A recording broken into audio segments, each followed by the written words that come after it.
I believe in the power of an idea. An idea can frame how we think, and if we can frame our thinking, we can pursue those thoughts and make them reality.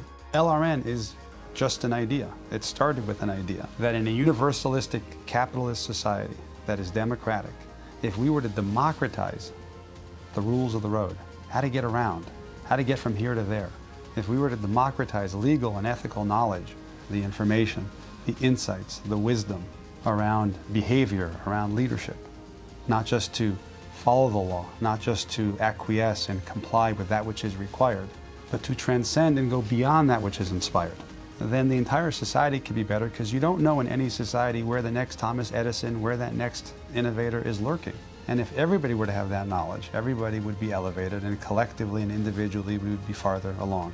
The idea behind LRN is that when you stick to it and you have the courage to do that which is right, however inconvenient, you can live a more sustainable life, your business could be more sustainable, your endeavors could be more sustainable, your partnerships could be richer, deeper, more enduring, and more lasting. In the 1990s, there was less receptive. We were in the just do it era. Just get it done, I don't care how. Literally, bosses at the time would tell their people, just get it done, I don't care how. And the idea of LRN is all about how, or how we do what we do. Not only matters, it makes a difference, a lasting difference.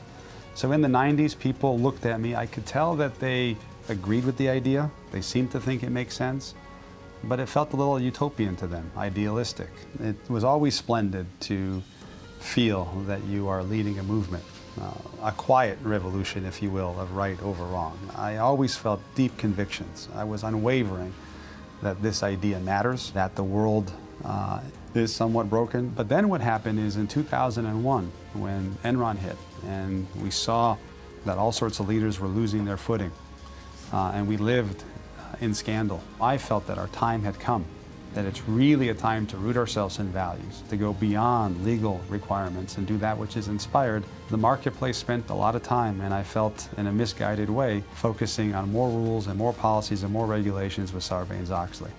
So our time wasn't there yet. I remember testifying in front of the Federal Sentencing Commission that if someone goes offshore to money launder, in many ways the compliance program is working. That's why they're going offshore to do it, because they learned in compliance why not to do it onshore.